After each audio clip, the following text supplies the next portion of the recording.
नमस्कार दर्शकों, आप देख रहे हैं राष्ट्र प्रथम। मैं हूं आपके साथ मानसी जैन। आइए नजर डालते हैं इस वक्त की हेडलाइंस पर। शिक्षक दिवस पर सीएम धामी ने की घोषणा, अनाथ बच्चों के लिए शुरू होगी बालाश्रय योजना। कोविड काल में निवेश को धरातल पर उतारने वाले निवेशकों को सीएम धामी आज करेंगे सम्मानित। विवि ने कई परीक्षाएं की रद्द, 10 सितंबर को पूर्व निर्धारित केंद्रों पर फिर होंगी परीक्षाएं। हरिद्वार के दिव्यांग शिक्षक के लिए राष्ट्रपति ने तोड़ा प्रोटोकॉल, मंच से नीचे आकर किया सम्मानित। अब एसटीएफ करेगा वीडियो भर्ती की जांच, जल्द होंगे बड़े खुलासे। उत्तराखंड में अनाथ बच्चों की कक्षा 1 से 12वीं तक की शिक्षा व्यवस्था के लिए सरकार बालाश्रय योजना शुरू करेगी। वहीं बालिका शिक्षा विभाग को प्रोत्साहित किए जाने के लिए राजीव गांधी नवोदय विद्यालयों की तरह हर जिले में बालिका आवासीय विद्यालय खोले जाएंगे। मुख्यमंत्री पुष्कर सिंह धामी ने शिक्षक दिवस पर मुख्य सेवक सदन में आयोजित समारोह में शिक्षकों और मेधावी छात्रों को पुरस्कृत करते हुए ये घोषणा की। सीएम ने प्रदेश भर से आए शिक्षकों से उनके सुझाव लिए और चयनित स्कूलों को सीएम ट्रॉफी दी। मुख्यमंत्री पुष्कर सिंह धामी ने शिक्षक दिवस पर मुख्य सेवक सदन में आयोजित समारोह में बेहतर प्रदर्शन करने वाले स्कूलों को मुख्यमंत्री ट्रॉफी और मेधावी छात्रों को पुरस्कृत किया। इस दौरान उत्कृष्ट कार्य करने वाले 105 शिक्षकों के साथ मुख्यमंत्री, शिक्षा मंत्री एवं विभागीय अधिकारियों ने शैक्षिक संवाद किया। मुख्यमंत्री ने पंडित दीनदयाल उपाध्याय शैक्षिक उत्कृष्टता पुरस्कार योजना के तहत इंटरमीडिएट स्तर पर IP inter college Laksar, Haridwar, ग्लेरियर HS, Didihat, Pithoragarh, DNPS school, Bhatronkhan, Almora एवं हाई स्कूल स्तर पर Devbhoomi children academy HS school, Rudraprayag, ग्लेरिया एचएस, डीडी हाट, पिथौरागढ़ और एमडीएसपी स्कूल, लंबगांव, टिहरी, गढ़वाओं को मुख्यमंत्री ने ट्रॉफी देकर पुरस्कृत किया। उत्तराखंड बोर्ड की 12वीं परीक्षा में पहले स्थान पर रही एसवीएमआईसी मायापुर हरिद्वार की छात्रा दिया राजपूत, एसपीआई गोपेश्वर चमोली के अंशुल बहुगुणा, विवेकनंदा वीएनसी और एसवीआई जसपुर उधम सिंह नगर के दर्शित जौहर को पुरस्कार से सम्मानित किया गया। उत्तराखंड में परियोजनाओं को धरातल पर उतारा गया है, जिनसे 79,000 लोगों को रोजगार उपलब्ध हुआ है। कोविड महामारी के बाद राज्य में कई बड़े निवेशकों ने निवेश कर उत्पादन शुरू कर दिया है। मंगलवार को निवेशक सम्मान समारोह में मुख्यमंत्री पुष्कर सिंह धामी 67 उद्यमियों को सम्मानित करेंगे। सोमवार को उद्योग निदेशालय में प्रेस वार्ता में उद्योग निदेशक सुधीर चंद्र नोटियाल ने निवेशक सम्मान समारोह की जानकारी दी। उन्होंने बताया कि 6 सितंबर को मुख्यमंत्री आवास स्थित मुख्य सेवक सदन में पहली बार निवेशक सम्मान समारोह आयोजित किया गया है, जिसमें 43 बड़े निवेशकों और 24 एमएसएमई उद्यमियों को प्रशस्ति पत्र और प्रतीक चिन्ह देकर सम्मानित किया जाएगा। निदेशक ने कहा कि इन्वेस्टर समिट के बाद से राज्य में औद्योगिक निवेश का माहौल बना है। उत्तराखंड की आर्थिक विकास दर राष्ट्रीय औसत से अधिक है। औद्योगिक विकास राज्य के विकास में योगदान देने वाले प्रमुख घटक हैं। राज्य में औद्योगिक निवेश के लिए पर्याप्त मात्रा में प्राकृतिक संसाधन उपलब्ध हैं। नए उद्योगों की स्थापना के लिए सरकार ने नई नीतियां बनाने के साथ ही बुनियादी ढांचे को विकसित किया, जिससे देश दुनिया के निवेशक उत्तराखंड में निवेश के लिए आ रहे हैं। इस मौके पर संयुक्त निदेशक शिखर सक्सेना, मृत्युंजय उप निदेशक अनुपम द्विवेदी, राजेंद्र सिंह शैली, डबराल, विपिन कुमार आदि मौजूद थे। गैल इंडिया ने 1500 करोड़, अपला कंपनी 200 करोड़, पतंजलि आयुर्वेद लिमिटेड ने 500 करोड़, रिद्धि सिद्धि लिमिटेड ने 200 करोड़, गुजरात अंबुजा ने 200 करोड़, एलएमटी ने 870 crore, Kashi Vishwanath textile, sir biotech, graphic, era, Mahanand spa resort, gold plus, Naini paper limited समेत कई बड़े निवेशकों ने कोविड काल के बाद राज्य में निवेश कर उद्योगों में उत्पादन शुरू किया है। उत्तराखंड मुक्त विश्वविद्यालय ने पूर्व में हुई कुछ परीक्षाओं के प्रश्न पत्र पाठ्यक्रम के अनुरूप न होने पर इन परीक्षाओं को रद्द कर दिया है। परीक्षाएं अब दोबारा से 10 सितंबर 2022 को आयोजित की जाएंगी। बताया गया है कि उत्तराखंड मुक्त विश्वविद्यालय की ओर से आयोजित परीक्षा के बाद कुछ परीक्षार्थियों की ओर से विश्वविद्यालय को शिकायत की गई थी कि परीक्षा में प्रश्न पाठ्यक्रम के अनुरूप नहीं है, जिसकी जांच कराए जाने के बाद विश्वविद्यालय की ओर से इन विषयों की परीक्षा को फिर से कराए जाने का निर्णय लिया गया। परीक्षा नियंत्रक प्रोफेसर सोमेश कुमार के मुताबिक 3 अगस्त को आयोजित MA शिक्षा शास्त्र, 30 अगस्त आयोजित MSc रसायन विज्ञान, 5 सितंबर को आयोजित MA समाजशास्त्र की परीक्षाओं को रद्द कर दिया गया। इन परीक्षाओं को अब 10 सितंबर को पूर्व निर्धारित परीक्षा केंद्रों में सुबह 9 से 11 बजे तक आयोजित किया जाएगा। राष्ट्रीय शिक्षक पुरस्कार के लिए चयनित प्रदीप नेगी को शिक्षक दिवस पर राष्ट्रपति द्रौपदी मुर्मू ने पुरस्कार देकर सम्मानित किया। मुख्यमंत्री पुष्कर सिंह धामी ने दिव्यांग शिक्षक प्रदीप नेगी के प्रति उदारता दिखाते हुए राष्ट्रपति द्रौपदी मुर्मू का आभार व्यक्त किया। राष्ट्रपति प्रोटोकॉल तोड़कर दिव्यांग शिक्षक को सम्मानित करने मंच से नीचे आई। मुख्यमंत्री ने अपने फेसबुक पेज पर लिखा कि राष्ट्रपति ने प्रोटोकॉल तोड़कर जिस तरह उदार हृदय का परिचय दिया, उसके लिए मैं समस्त देवभूमि वासियों की तरफ से उनका हृदय से आभार व्यक्त करता हूं। उन्होंने शहीद ध्यान सिंह बसेड़ा राजकीय इंटर कॉलेज प्रतापपुर चकलुवा नैनीत के प्रधानाचार्य कौस्तुभ चंद्र जोशी को राष्ट्रीय पुरस्कार से सम्मानित होने पर हार्दिक बधाई दी। राजकीय इंटर कॉलेज बेल में तैनात अध्यापक प्रदीप नेगी एकेश्वर ब्लॉक के भंडारी गांव पौड़ी गढ़वाल निवासी हैं। देश भर से आए 45 शिक्षकों में से मात्र 6 शिक्षकों को अलग से वार्ता करने के लिए चयनित किया गया। चयनित शिक्षकों में प्रदीप नेगी भी शामिल रहे। प्रधानमंत्री नरेंद्र मोदी ने प्रदीप नेगी से वार्ता की। बातचीत में बच्चों को ऑनलाइन पढ़ाने के कार्य की सराहना की। पीएम नरेंद्र मोदी ने शिक्षक प्रदीप नेगी से कहा कि वे उनके स्कूल में आकर वहां किए गए कार्यों को भी जरूर देखेंगे। इस मौके पर केंद्रीय शिक्षा मंत्री धर्मेंद्र प्रधान ने भी शिक्षक प्रदीप नेगी को स्कूल में आकर कार्य देखने की बात कही। वीडियो भर्ती 2016 में घपले की जांच विजिलेंस से ट्रांसफर होकर एसटीएफ के पास पहुंच गई है। अब एसटीएफ ने मामले में भी पड़ताल शुरू कर दी है। पिछले दिनों सीएम के निर्देश पर डीजीपी अशोक कुमार ने जांच एसटीएफ के हवाले किया था। जांच से संबंधित दस्तावेजों में से बहुत से दस्तावेज एसटीएफ को मिल चुके हैं। अब जल्द ही एसटीएफ बड़े खुलासे कर सकती है। परीक्षा में ओएमआर शीट में छेड़छाड़ की पुष्टि फॉरेंसिक जांच में भी हुई थी। जनवरी 2020 में विजिलेंस ने मुकदमा दर्ज किया था, लेकिन इसमें कोई नामजद नहीं हो पाया था।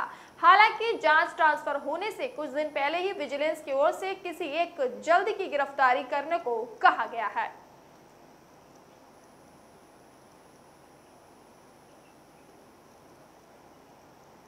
फिलहाल वक्त तो चला एक छोटे से ब्रेक का। ब्रेक के बाद जल्द हाजिर होंगे।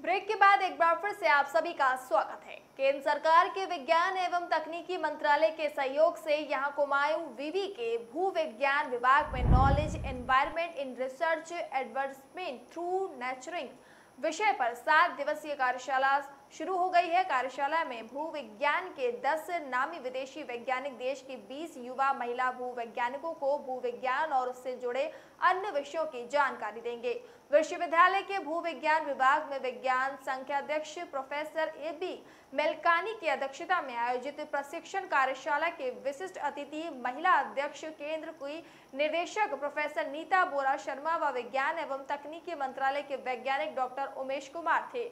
विभागाध्यक्ष प्रोफेसर प्रदीप गोस्वामी ने अतिथियों का स्वागत करते हुए भू विज्ञान विभाग की उपलब्धियों की जानकारी दी।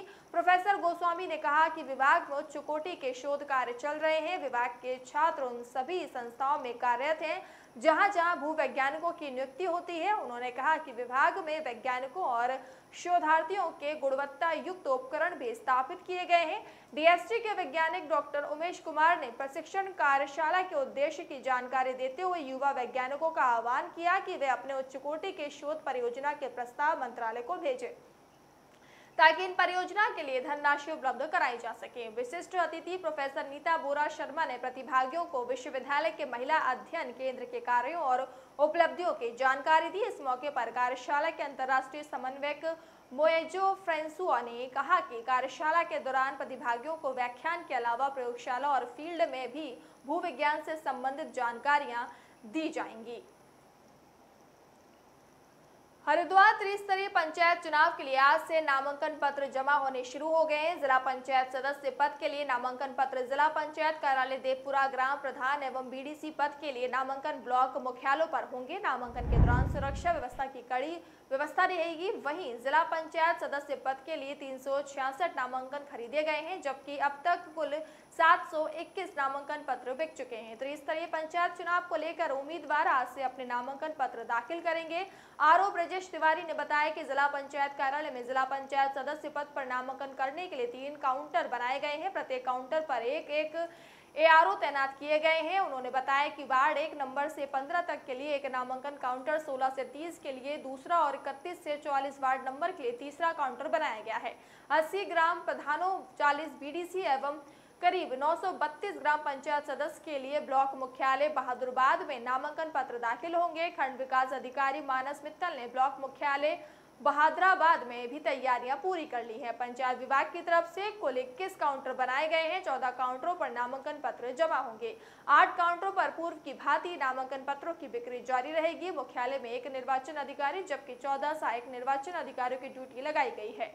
परिसर में जगह जगह बैरिकेडिंग लगाकर नामांकन स्थल तक रास्ता बनाया गया है। नामांकन के दौरान पुलिस प्रशासन की भी कड़ी व्यवस्था रहेगी। ब्लॉक मुख्यालय के बाहर ही गाड़ियों को पार्क करने के लिए पार्किंग की व्यवस्था की गई है। कोई भी वाहन मुख्यालय में एंट्री नहीं कर सकेगा।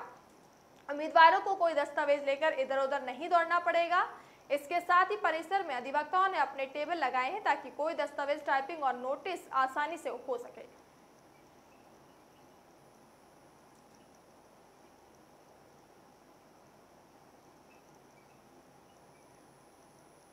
मुकदमा दर्ज होने के बाद एसटीएफ ने वन दरोगा भर्ती घपले में भी गिरफ्तारियां शुरू कर दी हैं। सोमवार को हरिद्वार के 2 दलालों को गिरफ्तार किया गया है। इन्होंने अभ्यर्थियों से 4 से 5 लाख रुपए लेकर परीक्षा केंद्रों पर नकल कराई थी। वन दरोगा भर्ती घपले में रविवार को साइबर थाने में 6 लोगों के खिलाफ मुकदमा दर्ज किया गया था। इस परीक्षा में ऑनलाइन परीक्षा केंद्रों पर नकल कराई गई थी। पहले से चल रही स्नातक स्तरीय परीक्षा की जांच में इस घपले का पता चला था। जांच की गई तो हरिद्वार से तार जुड़े मिले। एसटीएफ ने सोमवार को 2 दलालों को गिरफ्तार किया। एसटीएफ के एसएसपी अजय सिंह ने बताया कि आरोपियों के नाम प्रशांत कुमार निवासी खानपुर हरिद्वार और रविंद्र सिंह निवासी लक्सरी लक्सर हरिद्वार है। एसएसपी के अनुसार दोनों एक नकल गिरोह के सदस्य हैं।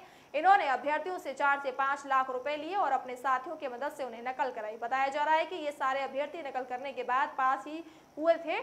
गिरोह के अन्य सदस्यों के बारे में जानकारी जुटाई जा रही है। इस परीक्षा में शामिल हुए अभ्यर्थियों से भी पूछताछ की जा रही है। अभी सभी को बुलाने के लिए नोटिस जारी किए गए। जिन लोगों के खिलाफ नामजद मुकदमे हैं उनके बारे में पता कर जल्द गिरफ्तार किया जाएगा। वन दरोगा भर्ती की ऑनलाइन परीक्षा NNSIT लिमिटेड नाम की कंपनी ने कराई थी। एसटीएफ का मानना है कि बिना इस कंपनी के मिलीभगत की नकल नहीं कराई जा सकती। ऐसे में संभावना है कि कंपनी के अधिकारी भी मिले हुए हैं।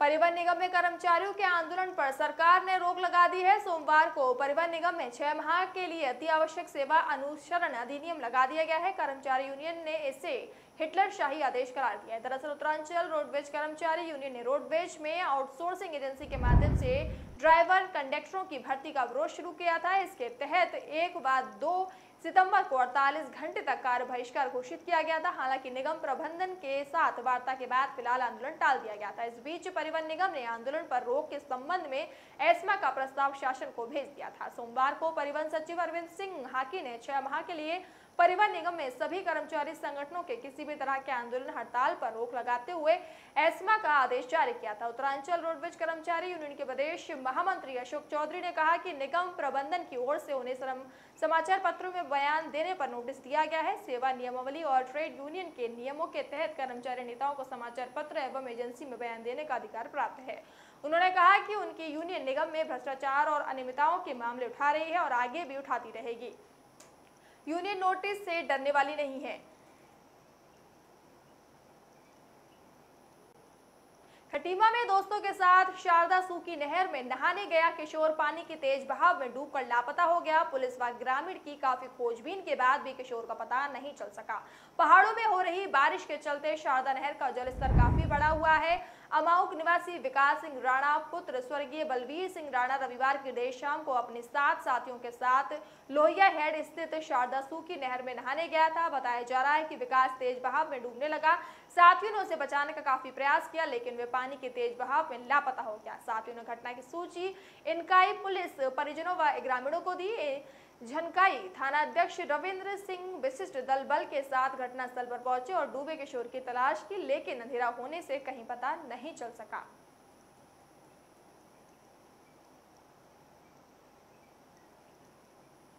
फिलहाल वक्त तो चला एक छोटे से ब्रेक का। ब्रेक के बाद जल्द हाजिर होंगे।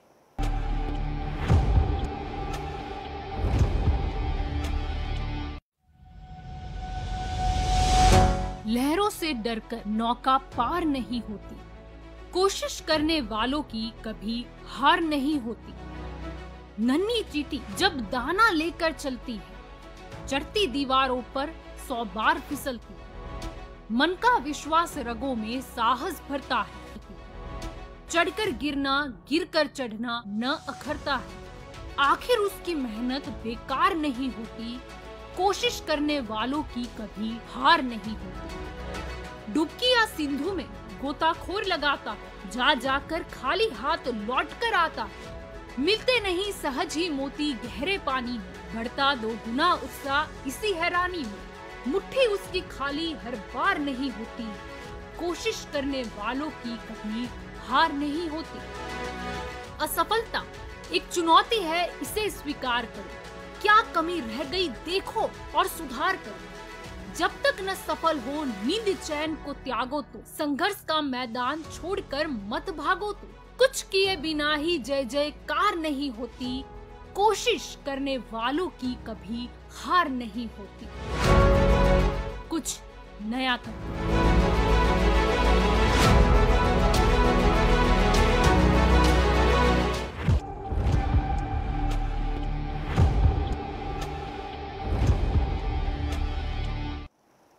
ब्रेक के बाद एक बार फिर से आप सभी का स्वागत है। सीओ के निर्देश के 1 महीना बीतने के बाद भी शहर के अधिकांश एटीएम मशीनों में सुरक्षा कर्मियों की तैनाती नहीं हो पाई है, जबकि सीओ ने बैंक अधिकारियों को 3 दिन के भीतर एटीएम मशीनों पर सुरक्षा कर्मियों की तैनाती के निर्देश दिए थे। वहीं सुरक्षा कर्मियों की तैनाती न होने पर एटीएम को बंद कराने की चेतावनी दी थी। हैरानी की बात यह है कि सीओ कार्यालय के पास भी एसबीआई का एटीएम भी बिना सुरक्षा कर्मी के चल रहा है। 2 अगस्त को सीओ डीसी ढोडियाल के ने कोतवाली परिसर में विभिन्न बैंकों के प्रतिनिधियों के साथ बैठक की थी। बैठक में सीओ ने एटीएम मशीनों की सुरक्षा को मजबूत करने के लिए बैंक कर्मियों को सुरक्षा कर्मियों की तैनाती के निर्देश दिए थे। सीओ ने सख्त लहजे में कहा था कि अगले 3 दिन के भीतर सुरक्षा कर्मी न मिलने पर एटीएम मशीनों को बंद करा दिया जाएगा। शुक्रवार को बात करते हुए आईएसबीटी रोड और तहसील चौक पर एटीएम मशीनों की पड़ताल की गई थी। यहां Canara bank, SBI, HDFC bank ATM मशीनों के बाहर सुरक्षा कर्मी तैनात नहीं पाए गए। वहीं सीओ कार्यालय, तहसील रजिस्ट्रार कार्यालय के पास स्थित एसबीआई के एटीएम में भी सुरक्षा कर्मी तैनात नहीं मिला। देहरादून रोड पर एचपी पेट्रोल के पास स्थित एसबीआई बैंक के एटीएम से भी सुरक्षा कर्मी गायब था। तिलक रोड स्थित एसबीआई की एटीएम मशीन का भी ऐसा ही खराब था। एटीएम के भीतर की हालत ऐसी थी कि सांस लेना मुश्किल हो रहा था। मजबूरी में सुरक्षा कर्मी तेज धूप के बीच एटीएम मशीन के बाहर खड़ा था। आसपास के दुकानदारों ने बताया कि लंबे समय से एटीएम का एसी खराब पड़ा है, इससे ग्राहकों के साथ सुरक्षा कर्मियों को परेशानी होती है। एटीएम मशीनों में धोखाधड़ी के सबसे अधिक मामले प्रकाश में आते हैं। जिन एटीएम मशीनों में सुरक्षा कर्मी तैनात रहता है, वहां ठगी की घटनाएं कम होती हैं। बैंक ग्राहक कोई परेशानी आने पर सुरक्षा कर्मी की मदद मांगते हैं, लेकिन वहां पर सुरक्षा कर्मी नहीं रहते हैं। शहरी और ग्रामीण इलाकों में आए दिन ट्यूबवेल की मोटर खराब होने का सिलसिला जारी है। लालपुर, नायक, देवपुर, कुरिया और कमलुवा गांजा कबड़ाल के बाद अब लटूरिया बाबा आश्रम स्थित ट्यूबवेल की मोटर खराब हो गई है। इस वजह से तुल्ली, हल्द्वानी, गोजाली और बरेली रोड के कुछ इलाकों में पानी सप्लाई बाधित हो गया है। क्षेत्र में 2500 की आबादी के सामने पेयजल का संकट पैदा हो गया है। वार्ड नगर 5 के पॉलीशीट तुलसी नगर में भी पिछले 2 दिनों से पानी का संकट बना हुआ है। इससे नाराज पूर्व पार्षद मुन्ना पोखरियाल ने खाली बाल्टियां लेकर जल संस्थान के खिलाफ नारेबाजी की। मुन्ना पोखरिया का कहना है कि क्षेत्र में 2500 परिवार पानी की समस्या से जूझ रहे हैं। लोगों को 1 किलोमीटर दूर से पानी लाना पड़ रहा है, जिस कारण लोगों में आक्रोश है। पेयजल संकट से जूझ रहे इलाकों में जल संस्थान टैंकरों से पानी की आपूर्ति कर रहा है, मगर लोगों को टैंकरों से भी पर्याप्त आपूर्ति नहीं हो पा रही है। जल संस्थान के अधिशासी अभियंता SK श्रीवास्तव का कहना है कि ट्यूबवेल की मरम्मत की जा रही है, जल्द ही पानी की आपूर्ति बहाल कर दी जाएगी। खेल महाकुंभ में 17 से 21 आयु वर्ग के युवाओं को सेना, अर्धसैनिक बलों, पुलिस व होमगार्ड आदि में भर्ती के लिए तैयार किया जाएगा। इसमें युवाओं की दौड़, लंबी कूद, ऊंची कूद, क्रिकेट बॉल थ्रो, चिनअप आदि शारीरिक दक्षताएं कराई जाएंगी। न्याय पंचायत विकासखंड, जिला व राज्य स्तर पर जल्द ही खेल महाकुंभ में विभिन्न प्रतियोगिताएं शुरू होने वाली हैं। इसके लिए युवा कल्याण निदेशालय ने जिले में प्रतियोगिताओं के आयोजन के लिए गाइडलाइन जारी कर दी है। अंडर 14, अंडर 17, अंडर 21 के साथ ही 70 से 21 आयु वर्ग के युवाओं के लिए जिला स्तर पर पेंथॉल प्रतियोगिता शामिल की गई है। साथ ही इस बार खेल महाकुंभ में जिला, राज्य स्तर पर कराटे को शामिल किया गया है। जिला युवा कल्याण अधिकारी मोहन सिंह नंगन्याले ने बताया कि बालक वर्ग के खिलाड़ियों के पेंथॉलोन प्रतियोगिता में 1600 मीटर दौड़, लंबी कूद, ऊंची कूद, क्रिकेट बॉल और चिनअप विधाएं होंगी। इससे युवाओं को सेना समेत अन्य भर्तियों में मदद मिलेगी। इसी तरह बालिका वर्ग के लिए 800 मीटर दौड़, ऊंची कूद, लंबी कूद और क्रिकेट बॉल थ्रो और रस्सी कूद की विधाएं होंगी। उन्होंने बताया कि दौड़ से लेकर चिनअप तक खेल महाकुंभ में शामिल करने का मुख्य उद्देश्य सेना, पुलिस, अर्धसैनिक बलों व होमगार्ड की भर्ती में युवाओं की रुचि को बढ़ाना है। शिक्षक दिवस पर उत्कृष्ट कार्य करने वाले अध्यापकों और 6 स्कूलों को सम्मानित किया गया है। टॉफी, शॉल, प्रमाण पत्र देकर शिक्षकों को सम्मानित किया गया। CO KS रावत और BEO हरेंद्र मिश्रा की मौजूदगी में दिल्ली पब्लिक स्कूल में शिक्षक सम्मान समारोह आयोजित किया गया। जिला पंचायत अध्यक्ष बेला तौलिया ने कहा कि ज्ञान कौशल से विद्यार्थियों को आदर्श नागरिक बनाने का प्रयास होना चाहिए। CO ने कहा कि विद्यार्थियों को प्रतियोगी परीक्षाओं के लिए भी तैयार करें। BO ने कहा कि प्रतिस्पर्धा के इस युग में गुणवत्ता परक शिक्षा आवश्यक है। कार्यक्रम का संचालन हरि विशिष्ट ने किया। इस मौके पर ललित मोहन नेगी, नवीन उपाध्याय, दीपक नेगी, विशाल अग्रवाल, राहुल पवार, मनीष कुमार, डिग्गर सिंह पडियाल, पूरण बिष्ट, मनीष जोशी, अनुपमा बमेठा, प्रिया पाठक आदि मौजूद रहे। शहर के विभिन्न स्कूलों में शिक्षक दिवस धूमधाम से मनाया गया। विद्यार्थियों को भारत के पूर्व राष्ट्रपति डॉक्टर सर्वपल्ली राधाकृष्णन के बारे में बताया गया। शिक्षा के प्रति उनके योगदान को याद किया गया। स्कूलों में लगे उनके चित्रों पर माल्यार्पण किया गया। गुरुकुल इंटरनेशनल स्कूल में विद्यार्थियों ने रंगारंग कार्यक्रम किए। निदेशक VB नेनवाल ने सभी अध्यापकों को शिक्षक दिवस की बधाई दी। KV कॉन्वेंट में विद्यार्थियों ने गुरुओं के चरण धोए और पुष्प देकर उनका सम्मान किया। प्रबंधक भूपेंद्र सिंह विशिष्ट और दीक्षा विशिष्ट ने सभी को बधाई दी। पाल कॉलेज में ऑफ टेक्नोलॉजी एंड मैनेजमेंट में निदेशक dean academy professor JC Tiwari, CO निर्भय पाली आदि लोग मौजूद रहे। उच्चतम न्यायालय के आदेशों के क्रम में जिला अधिकारी हिमांशु खुराना की अध्यक्षता में उत्तराखंड पशु कल्याण बोर्ड की बैठक हुई। बैठक में हेमकुंड यात्रा पर चलने वाले घोड़े खच्चरों की संख्या निर्धारित की गई। कहा गया कि यात्रा मार्ग पर प्रति किमी के दायरे में अधिकतम 75 घोड़े खच्चर चलाए जाएंगे। आयोजित की गई बैठक में पशु कल्याण बोर्ड की बैठक की ओर से गठित 5 सदस्यीय समिति ने हेमकुंड साहिब यात्रा मार्ग पर संयुक्त निरीक्षण कर अपनी आख्या प्रस्तुत की। समिति ने बताया कि यात्रा मार्ग पर यात्री और सामान ढुलाऊ के प्रति किमी अधिकतम 75 घोड़े खच्चर का प्रयोग पर आवागमन में सुविधा रहेगी। इस सुझाव को मान लिया गया है। साथ ही घोड़े खच्चरों का पंजीकरण करने, एक घोड़े खच्चर पर एक हॉकर या मालिक रखने का नियम भी लागू करने का सुझाव दिया गया है। डीएम ने मुख्य पशु चिकित्सा अधिकारी को निर्देश दिए कि घोड़े खच्चरों के साथ किसी तरह की क्रूरता ना हो। उनकी सुविधा के लिए जो भी आधारभूत ढांचे की जरूरत है उसकी जल्द उपलब्धता कराई जाए। इसके अलावा हेमकुंड यात्रा मार्ग पर घोड़े खच्चरों के संचालन के लिए जिला पंचायत के साथ बायलॉज तैयार करने के निर्देश दिए गए। बैठक में उत्तराखंड पशु कल्याण बोर्ड के सहायक निदेशक लोकेश सिंह, डॉक्टर अशोक कुमार, संयुक्त निदेशक डॉक्टर शरद भंडारी, मुख्य पशु चिकित्सा अधिकारी टिहरी डॉक्टर आशुतोष जोशी और डॉक्टर प्रलयनाथ, पशु चिकित्सक डॉक्टर DC सोमवाल आदि लोग मौजूद रहे।